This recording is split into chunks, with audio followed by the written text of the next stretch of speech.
Hey chicos, ¿cómo están? Espero estén muy bien. Guía número 2 de matemáticas y desde este punto comenzamos el desarrollo de la trigonometría. Vamos a trabajar el sistema sexagesimal, el sistema cíclico y las operaciones entre ambos sistemas, y lo más importante es que vamos a hacer la introducción a los temas de trigonometría. La trigonometría es la rama de las matemáticas que se ocupa del estudio de los triángulos. La palabra está conformada por dos raíces, la palabra o la raíz trigono, que significa triángulo, metría, que viene de la palabra metrón, que significa medida de los triángulos.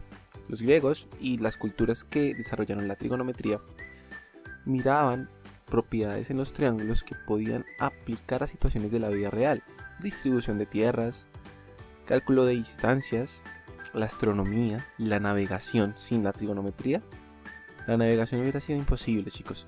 Entonces, en ese orden de ideas, la trigonometría sirvió para el desarrollo de muchas cosas que conocemos hoy en día. Los GPS, por ejemplo, la misma programación, los videojuegos incluso utilizan vectores de trigonometría.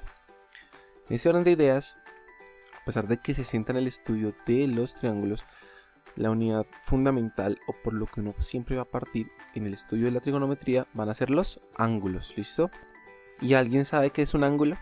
Buena pregunta, hermano. Buena pregunta. Bueno, un ángulo es el espacio comprendido entre la intersección de dos líneas que parten de un mismo punto llamado vértice, que es medido en grados. ¿Cómo así, profe? Pues miren, pónganle cuidado. Deben haber dos segmentos, ¿listo? Y esos dos segmentos se deben intersectar en un punto. Ese punto se llama vértice. Acá yo tengo dos segmentos, el verde y el azul. Se intersectan en este punto, que es de color dorado, recibe el nombre de vértice, ¿listo?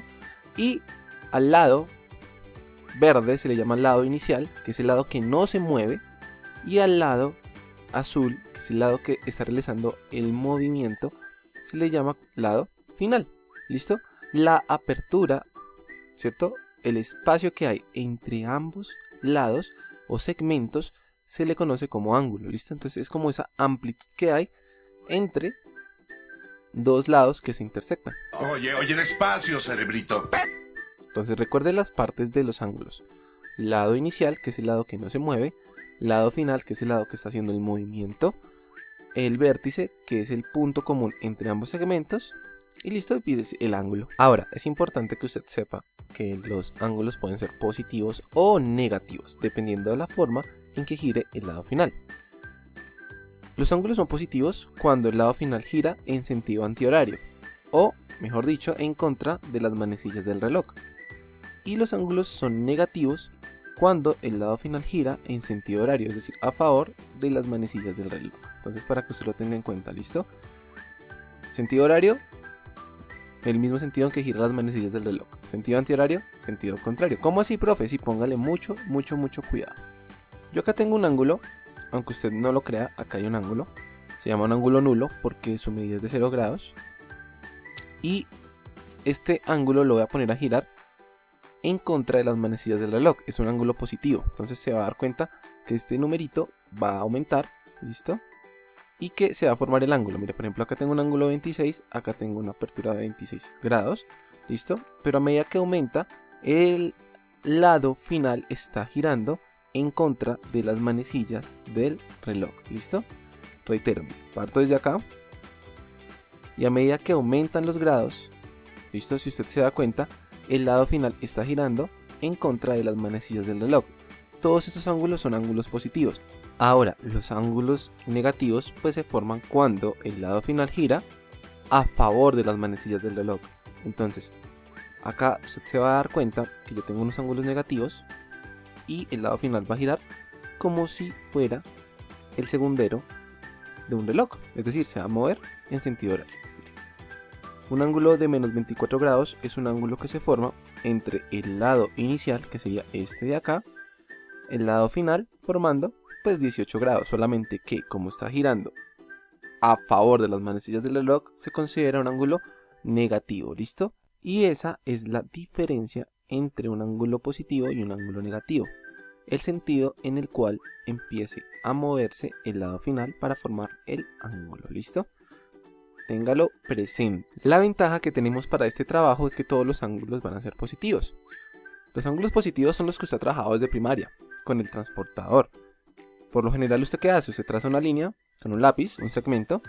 En el extremo de la izquierda usted ubica el centro de su transportador, luego lo alinea con el 0 del mismo y lo que empieza a hacer es medir esa apertura.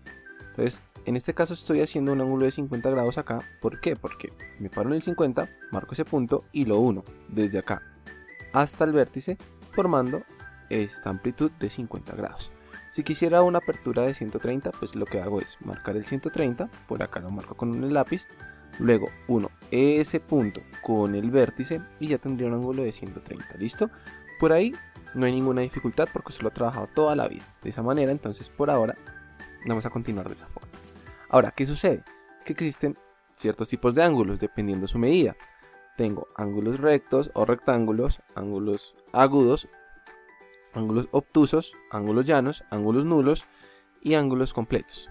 ¿De qué depende? De la medida. Un ángulo nulo es el que mide 0 grados, punto, ya. Si mide 0 grados es nulo, ¿listo? El ángulo completo es el que mide 360, ¿listo? No hay pierde. Ahora, los ángulos agudos sí comprenden un vasto número de ángulos, porque son los que van desde 0 hasta 90, sin incluir 0 y sin incluir 90. Porque ya recuerda usted anteriormente que el ángulo de 0 es un ángulo nulo, entonces no me puede medir 0, me tiene que medir más de 0. Pero me tiene que medir menos de 90, sin incluir el 90, porque el ángulo de 90 se llama un ángulo rectángulo, ¿listo? Entonces, los ángulos agudos son los que miden más de 0 grados y menos de 90. Y los ángulos obtusos son los que miden más de 90, pero menos de 180, ¿listo? Por último tenemos el ángulo llano, que es el que mide 180 exactos. Un ángulo que mida 180 grados es un ángulo llano. Y un ángulo que mida 90 grados es un ángulo rectángulo, ¿listo? Estas definiciones, pues por favor téngalas presentes, cópielas en su cuaderno, téngalas a la mano, porque esto va a ser muy importante. Porque de cierta manera también me van a brindar una posibilidad para empezar a clasificar triángulos más adelante. Por último, como usted se dio cuenta, yo tengo acá unas medidas en los ángulos, es decir, yo puedo medir los ángulos de diferentes maneras y es ahí donde se centra el desarrollo de esta guía, en los sistemas de medición de ángulos. Vamos a comenzar con el sistema sexagesimal. Entonces, por favor, chicos, de este video tomen los apuntes que sean necesarios. Si tienen preguntas, me las dejan acá en la cajita de comentarios o me escriben directamente a mi WhatsApp.